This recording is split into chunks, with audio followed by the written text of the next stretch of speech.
ഉദയം പരക്കുന്ന ഓരോ പുലരിയും സ്നേഹത്തിൻ സ്വർണ്ണരേണുക്കളാകാ. ഉലകിൽ പിറക്കുന്ന സഹജീവിതങ്ങൾക്ക് കാപട്യമില്ലാത്ത കരുണയാകാ. അപരന്റെ നോവിന്റെ കടലാസുവഞ്ചികൾ കണ്ണീരിലൊഴുകിടുന്നു.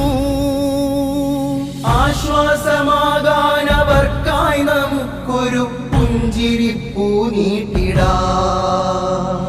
മുത്ത് റസൂലിൻ സ്വഹാബ മുന്നേ നടന്ന മുൾപാത. മുത്ത് റസൂലിൻ സ്വഹാബ മുന്നേ നടന്ന മുൾപാത. മൂവർണ്ണ കൊടിയേന്തി സാത്വികർ പോയൊരു നിസ്വാർത്ഥ ജയ സ്വർഗഗാഥ.